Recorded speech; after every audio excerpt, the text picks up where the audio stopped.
असा झाला Valentine day साजरा. सरप्राईज गिफ्ट आणि बरंच काही. शिवशंभो सर्वांना, मी Pragya. Welcome to my mini blog. मला माझ्या नवऱ्याला डेकोरेशन करून सरप्राईज द्यायचं होतं. त्यासाठी मी कामाला लागले. माझ्याकडे आधीपासूनच डेकोरेशनचं थोडंफार साहित्य होतं. त्यातच मी डेकोरेशन करायचं ठरवलं. बॅक साईडला साधंसं डेकोरेशन केलं. त्यानंतर मुलाला अशी साडी पिनअप करून सुंदर असं डेकोरेशन करून घेतलं. त्यानंतर मी माझं आवरायला लागले.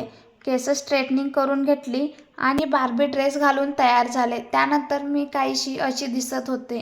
त्यानंतर छोटासा केक आणला आणि आम्ही दोघेही मिळून तो केक कट करून एकमेकांना भरवला. मग वेळ आली ती सरप्राईज गिफ्ट देण्याची. त्यांनी माझ्यासाठी सरप्राईज गिफ्ट आणलं होतं. खूप छान होतं ते गिफ्ट. ते गिफ्ट म्हणजे हा नेकलेस. खरंच खूप छान होता. त्यानंतर मी त्यांना गिफ्ट दिलं. त्यांना हे सुंदर असं वॉच गिफ्ट केलं होतं. त्यानंतर थोडा कपल डान्स केला. त्यानंतर पिझ्झा खायला जाण्याचा प्लॅन ठरला. तो प्लॅन ट्रॅफिकमुळं अपयशी होतो का काय असं वाटलं, पण फायनली आम्ही गेलो आणि छान असं पिझ्झा आणि बर्गर एन्जॉय केला.